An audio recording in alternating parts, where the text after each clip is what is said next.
Maria Ogrydziak, Yes, you're now the president of the U.S. Baltic Foundation. I am. How long did it take you to organize this weekend?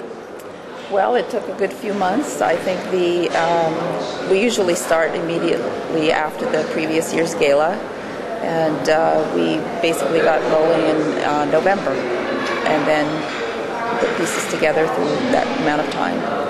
How long did it take you to get a positive response from the president of Estonia? Well, that took the longest time. I think he has a very busy schedule, and he knew that he was going to come, but he didn't know what date. So we couldn't really get things going until that was pinned down. But that took the longest time, the first 6 months of the time that we had. And how easy is it for you to retain such high-powered personalities on your board of directors? I've read some of the CVs. Well, I think they're all actually passionate about U.S.-Baltic relations, and one way or the other, either they're Balts of Baltic origin, or they're married to Balts, or they have business interests or just political interests there. And I think they realize that it's really important to have a relationship between the United States and the Baltic countries. I think what's wonderful about the board is that it's very diverse. So they just look at it from lots of different points of view.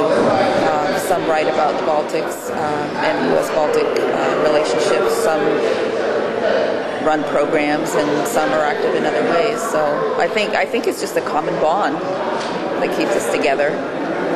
And what's the reason why you're so passionate about the Baltic states? Well, I'm Estonian. I'm Estonian American, and I grew up in an Estonian household, speaking Estonian as a child. My parents were refugees after the Second World War, and my father was drafted into the Finnish Navy, served as a Somepois, and then my parents escaped to Sweden. I was born in Sweden, but I never, even though I had never gone to Estonia until independence, I've always felt that I'm Estonian, and those are my roots. On both sides of my family, our roots go deep, and my ancestors fought in the War of Independence for Estonia. My great-grandfather was Mihkel Martna, who was very active in writing about a new country before it was even formed, before the First World War, and was very active in politics during the two World Wars. And he was one of the signers of the Estonian Constitution, wasn't he? That was his son. That was his son, okay. Yeah, who was my mother's father. Right. But Mihkel himself was very active even before the country was made.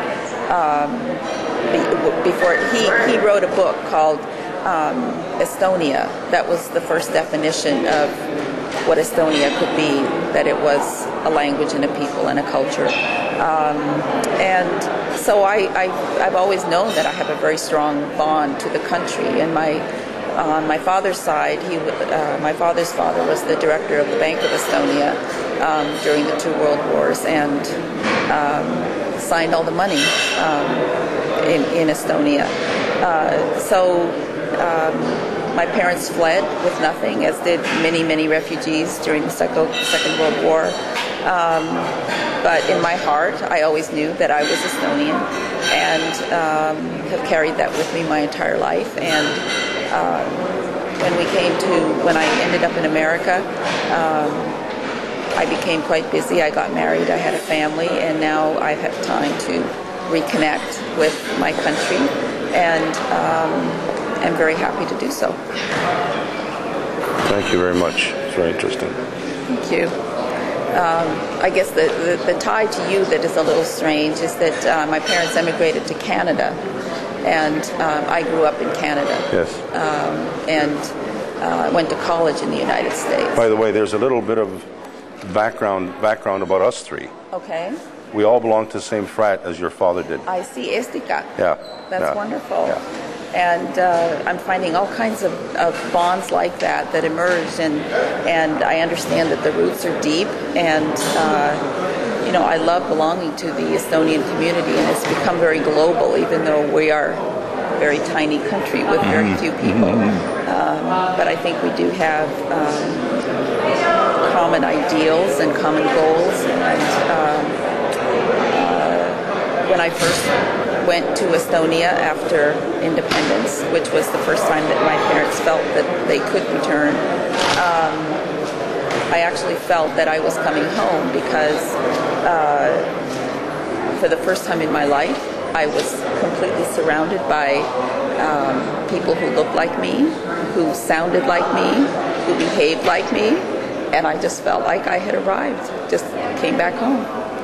So anyway, and the U.S. Baltic Foundation is really a way to, I think, to bring the best of America to the Baltics and vice versa. And we have a lot. We have a lot that we can share as well. And I believe the bonds should be as strong as they possibly can be, because we are all part of the Western world and all that it means in terms of freedom and individual freedom and the freedom to work and live the way we want to. Thank you. Excellent.